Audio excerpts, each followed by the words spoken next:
Hola, soy el profesor Roberto Joven Tirado Reyes. En este video tutorial voy a presentar el tema estadística descriptiva e inferencial, criterios para elegir la prueba estadística y métodos de análisis estadísticos. Los temas o subtemas que estaremos abordando a lo largo de este video tutorial son los siguientes. Número 1, introducción. 2, estadística descriptiva e inferencial. 3, criterios básicos para elegir una prueba estadística. 4, elección del estadístico de prueba. 5, interpretación de la prueba estadística. 6, asociación y correlación. Y finalmente el resumen.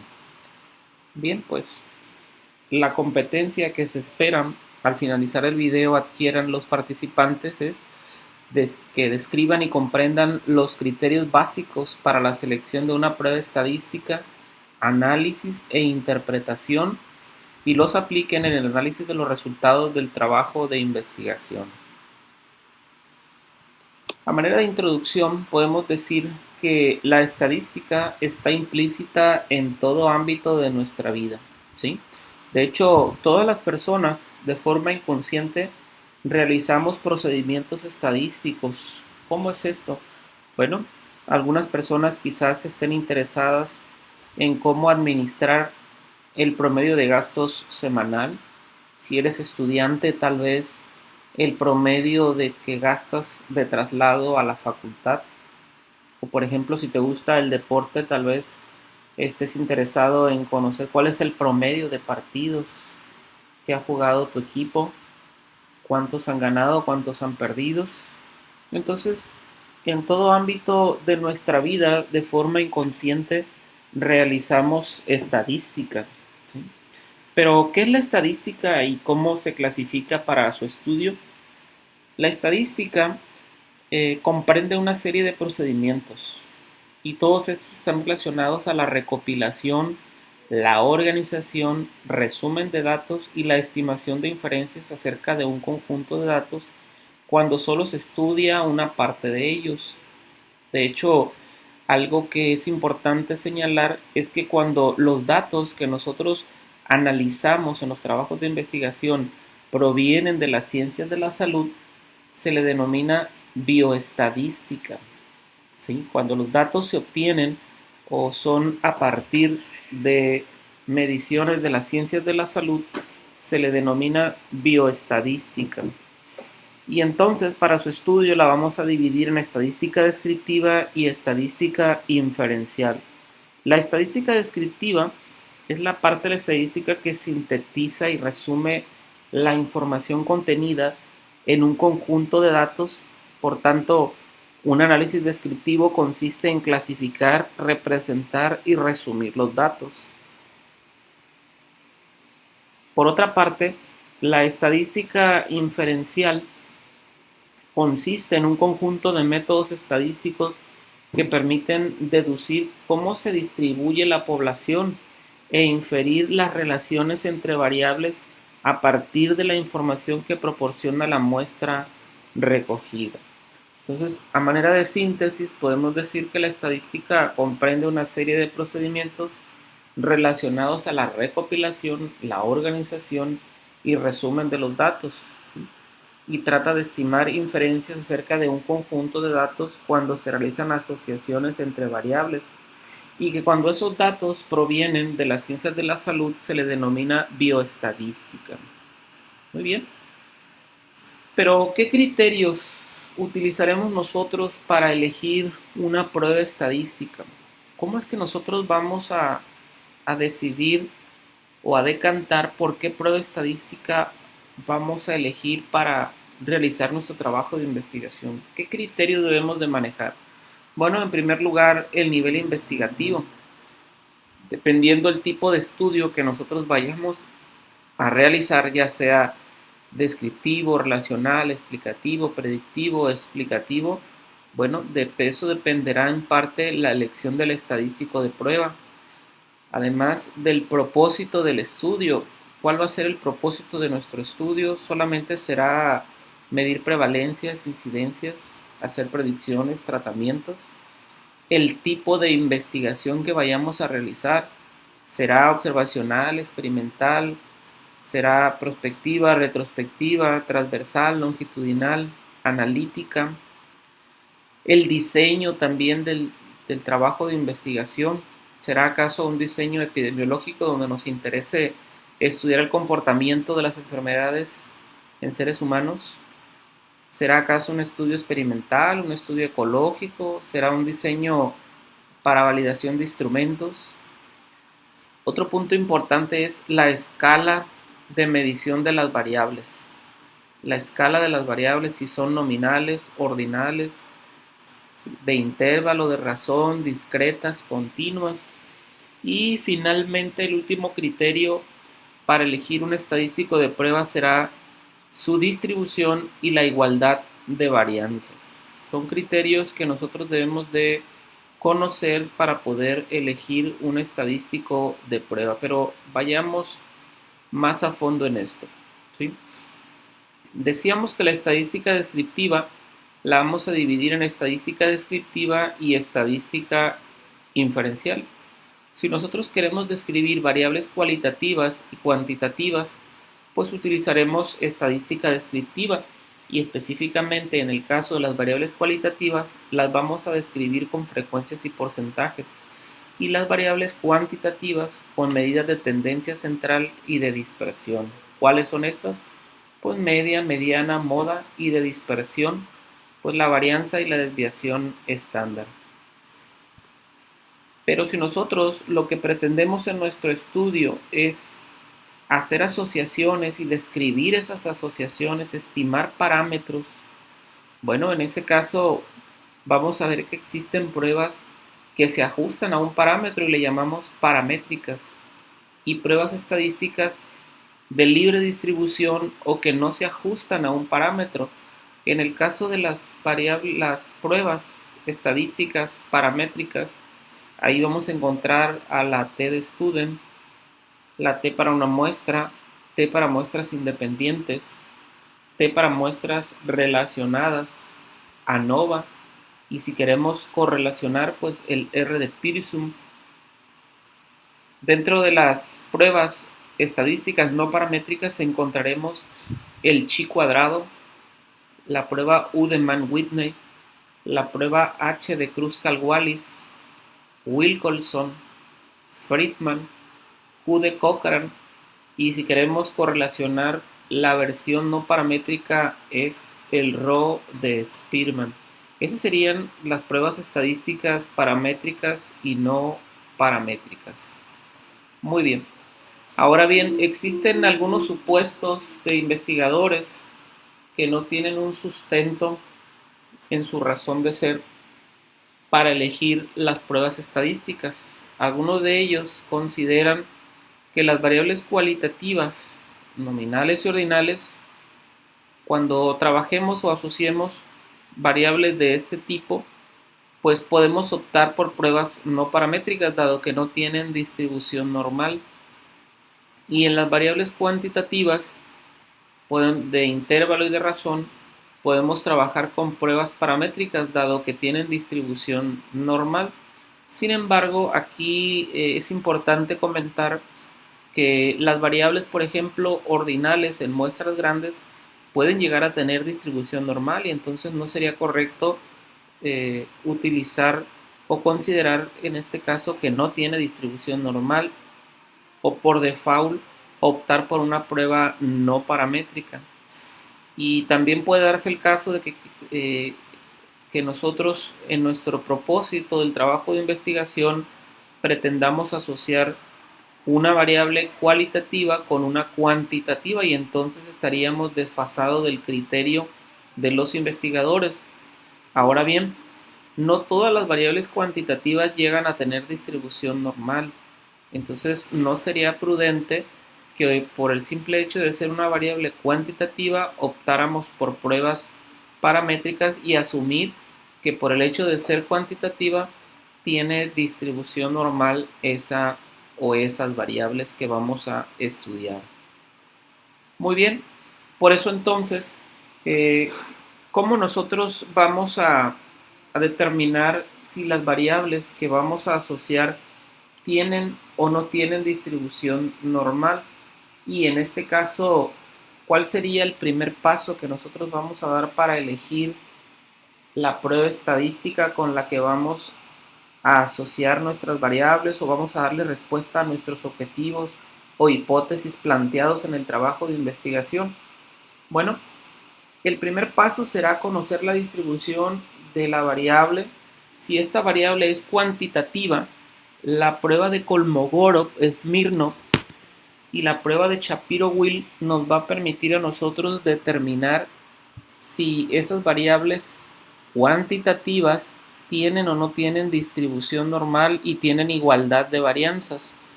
Aquí es importante comentar que la prueba de Shapiro-Wilk la vamos a utilizar nosotros en muestras menores a 50. Cuando tengamos pruebas mayores a 50, entonces podremos utilizar la prueba de Kolmogorov-Smirnov. Y la regla de decisión señala que cuando el p-valor es mayor al 0.05, los datos tienen distribución normal, tienen igualdad de varianza, por lo tanto podemos optar por pruebas paramétricas.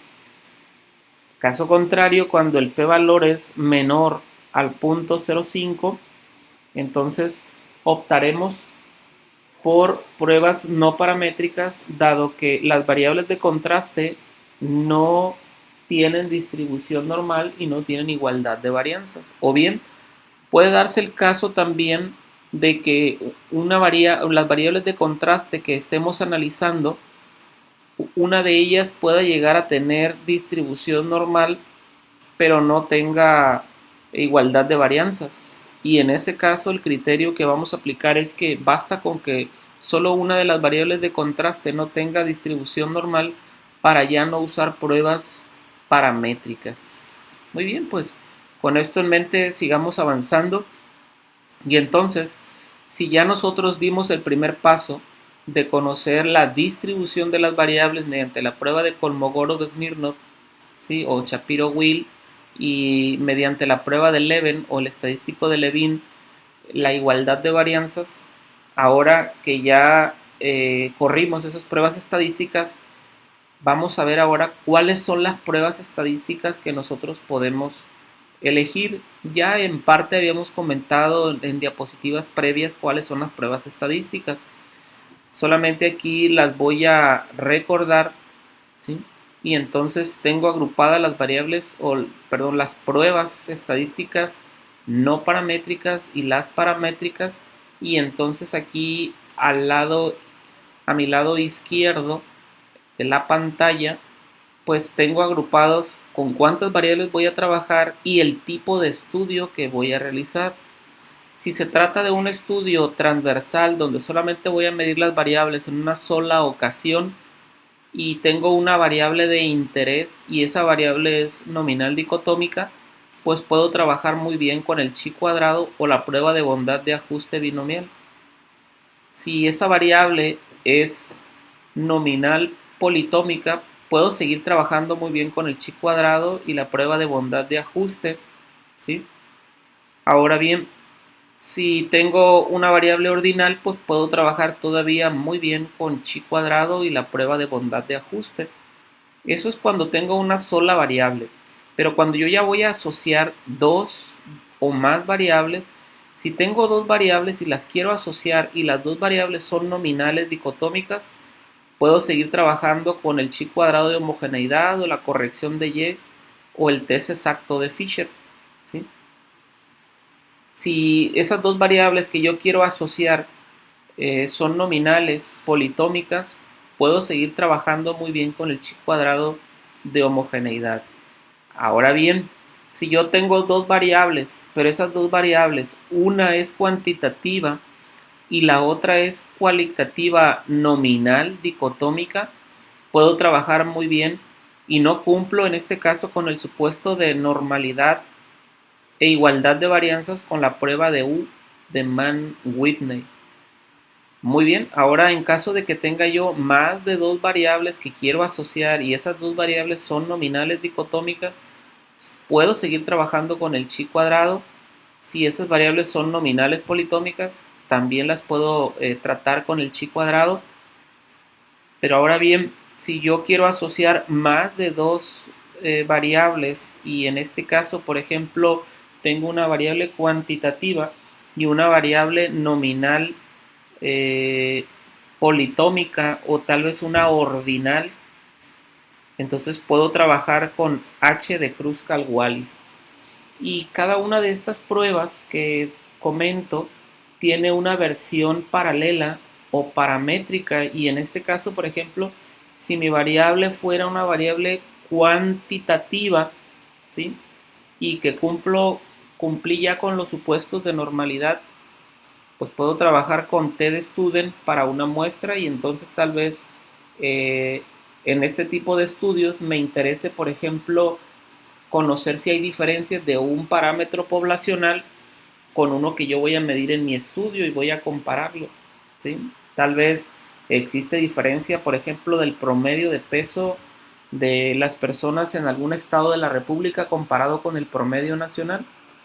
O, por ejemplo, si la mido de forma cualitativa, tal vez habrá diferencias de la prevalencia de dengue en algún estado de la República comparado con la prevalencia nacional, y entonces puedo trabajar muy bien con el chi cuadrado. Ahora bien, si yo quiero asociar una variable cuantitativa con una variable nominal dicotómica y cumplo los supuestos de normalidad e igualdad de varianzas, pues puedo trabajar con T de student para muestras independientes. Si no cumplo los supuestos, pues trabajo con U de Mann-Whitney. Ahora bien, si yo quiero asociar una variable cuantitativa con otra variable nominal politómica u ordinal con más de dos opciones de respuesta, cumplo los supuestos de normalidad e igualdad de varianzas, entonces trabajo con ANOVA. ANOVA de un factor intersujetos. Pero si no cumplo los supuestos, trabajo con H de Kruskal-Wallis. Seguimos avanzando. Ya analizamos cuando el estudio es transversal, pero ¿y en el caso de los estudios longitudinales? Bueno, si mi interés en mi estudio es, por ejemplo, medir un antes y un después, ¿sí? Y tengo, por ejemplo, una variable, ¿sí? O en este caso, pues voy a medir un antes y un después, y esa variable es nominal dicotómica, puedo trabajar con el chi cuadrado de McNemar para medir un antes y un después. Y tal vez mi estudio, por ejemplo, habrá diferencias tal vez de las sibilancias posterior a la nebulización, y entonces mido cómo estaba antes el paciente y cómo está después de la nebulización. Si quiero hacer otro estudio y tal vez necesito asociar, medir un antes y un después, y la variable es nominal politómica, puedo trabajar con Q de Cochrane, ¿sí? Si yo quiero medir, por ejemplo, un antes y un después y mi variable es ordinal, puedo trabajar con Wilcoxon, ¿sí?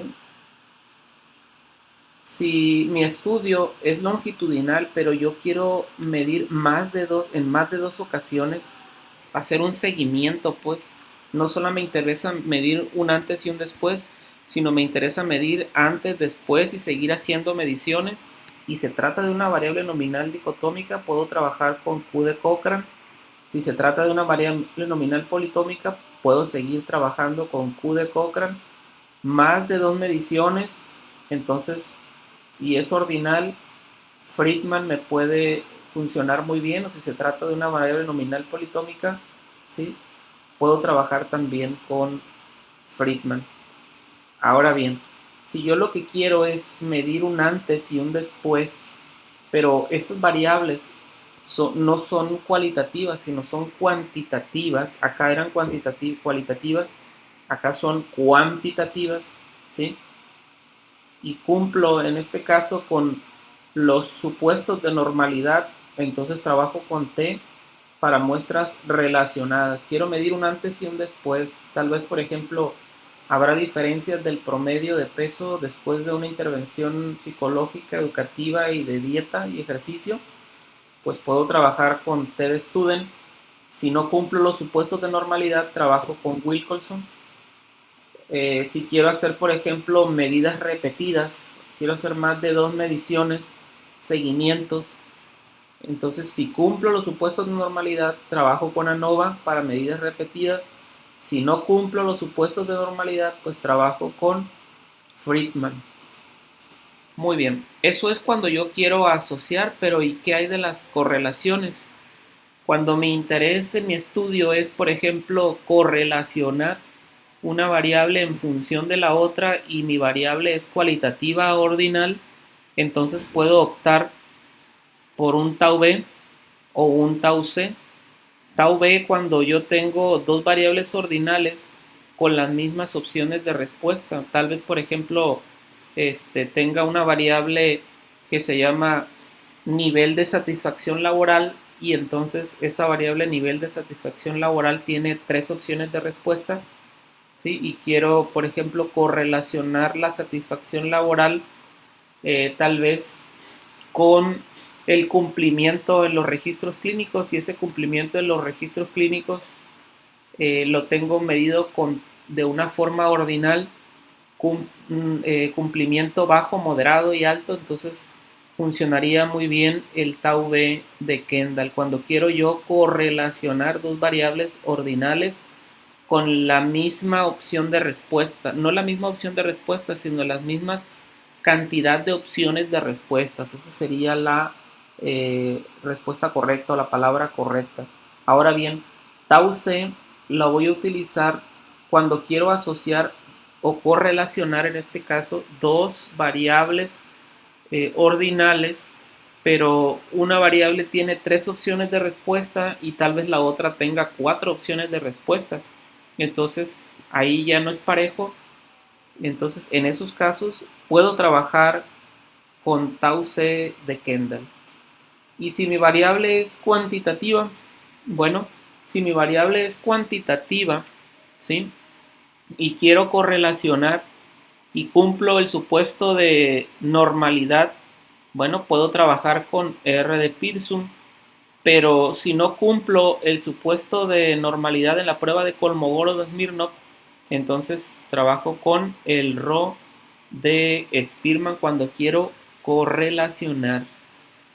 Muy bien, entonces ya analizamos cuáles son las pruebas estadísticas paramétricas y no paramétricas y en qué casos podemos nosotros utilizarlos cuando asociamos variables cualitativas y variables cuantitativas y cuando asociamos una cualitativa con una cuantitativa. Muy bien, ahora veamos cómo interpretar la prueba estadística, cómo hacer la interpretación del estadístico de prueba. Bueno, aquí pongo algunas pruebas estadísticas, pero puede ser, no anoto las correlaciones, pero la interpretación es la misma también, ¿sí? De hecho, le dedico una diapositiva a la correlación, por eso no las anoto aquí. Entonces, la regla de decisión señala en la prueba estadística, cuando yo ya asocié dos variables, si el p-valor es mayor al 0.05, entonces acepto H0 y rechazo H1 y asumo que no hay diferencias, no hay asociación entre las variables, ¿sí? Y cuando el p-valor es menor al 0.05, entonces acepto la hipótesis del investigador o H1 y rechazo H0 y entonces asumo que existen diferencias o asociación entre las variables de estudio. Ahora bien, ¿cómo interpreto la correlación? Pues es algo muy similar. La correlación, decíamos que cuando el p-valor es mayor al 0.05, acepto H0 y rechazo H1 y asumo que no hay diferencias, no hay correlación, no hay asociación entre las variables. Cuando el p-valor o la significancia es menor al 0.05, entonces acepto la hipótesis del investigador o H1 y rechazo H0 y entonces asumo como investigador que existen diferencias entre las variables o existe asociación, existe correlación. Sin embargo, aquí es importante comentar que las correlaciones miden el grado de asociación y dirección entre una variable y la otra. Es decir, que si una variable aumenta, la otra disminuye. Entonces, si una disminuye y la otra también, a eso le llamamos una correlación negativa. Pero cuando una variable aumenta y la otra también aumenta, a eso le llamamos una correlación positiva. Y entonces, eh, lo que vamos a ver nosotros es en qué medida están correlacionadas una variable en función de la otra, y ahí establecemos puntos de corte y decimos que de 0 a 2 a punto 2 es una correlación mínima, de punto 2 a punto 4 es una correlación baja, de punto 4 a 6 es una correlación moderada, de punto 6 a punto 8 una correlación buena, y de punto 8 a 1 es una correlación muy buena. Ojo, no confundir aquí la interpretación de la correlación con el resultado de la significancia o de la prueba estadística. ¿Sí? Aquí ya asumimos que si el p-valor es mayor al punto 0,5, no hay asociación, no hay correlación. Si el p-valor es menor al punto 0,5, entonces sí existen diferencias, sí hay correlación entre las variables. Ahora bien, si ya vimos nosotros que sí hay correlación entre las variables, ¿en qué medida o en qué grado están correlacionados esas variables? ¿Es mínima, baja, moderada, buena o muy buena la correlación? Algo importante aquí que es importante mencionar también es que no es lo mismo asociar y correlacionar. Y es importante dejar claro que las categorías de las variables se asocian. Mediante una prueba estadística se puede medir la fuerza de asociación entre las variables, pero las unidades o los valores finales de las variables se correlacionan, y mediante la correlación se puede establecer el nivel de correlación y dirección que tienen una variable en función de la otra. A manera de resumen, entonces, podemos decir que la estadística comprende una serie de procedimientos relacionados a la recopilación, organización, resumen de los datos y la estimación de inferencias acerca de un conjunto de datos cuando solo se estudia una parte de ellos. La bioestadística se le denomina así cuando los datos que se analizan o se analizarán se obtienen de las ciencias de la salud, y entonces la estadística se denomina bioestadística cuando los datos provienen de mediciones relacionadas a las ciencias de la salud. La estadística descriptiva es la parte de la estadística que sintetiza y resume la información contenida en un conjunto de datos. Por tanto, un análisis descriptivo consiste en clasificar, representar y resumir los datos. En el caso de la estadística inferencial, estudiamos que comprende un conjunto de métodos estadísticos que permiten deducir cómo se distribuye la población e inferir las relaciones entre las variables a partir de la información que proporciona la muestra recogida. Y además estudiamos los criterios para seleccionar una prueba estadística y señalamos que los criterios son el nivel investigativo, el propósito del estudio, el tipo de investigación, el diseño, la escala de medición de las variables, la distribución de los datos e igualdad de las varianzas. ¿Sí? Estudiamos también que la clasificación de la estadística es estadística descriptiva y estadística inferencial, y que las pruebas estadísticas paramétricas incluyen a la prueba t-student, t para una muestra, t para muestras independientes, t para muestras relacionadas, ANOVA, y la versión paramétrica de correlación es el R de Pearson. Y las pruebas no paramétricas pues incluyen al chi cuadrado, los tau b de Kendall, tau c, U de Mann-Whitney, H de Kruskal-Wallis, Wilcoxon, Friedman, Q de Cochran, Rho de Spearman, que es la versión no paramétrica de correlación, junto con el tau b y el tau c de Kendall. Y que también es importante que interpretemos la distribución de la igualdad de varianzas, y que cuando el p-valor es mayor al punto 0,5 en la prueba de Kolmogorov, los datos tienen distribución normal, y cuando el p-valor es mayor al punto 0,5 En el estadístico de Levin, los datos son homogéneos y se acepta H0 y rechaza H1. Y la interpretación de los procedimientos estadísticos se realiza de la siguiente forma. Cuando el p-valor es menor al 0.05, se acepta H1 y rechaza H0 y se asume que existe asociación y que existen diferencias entre las variables de contraste y que asociación y correlación no es lo mismo, que las categorías de las variables se asocian y las unidades de las variables se correlacionan. Bien, algunas de las referencias que dan sustento al video tutorial son las siguientes, y por su atención muchas gracias. Nos vemos en el siguiente video tutorial.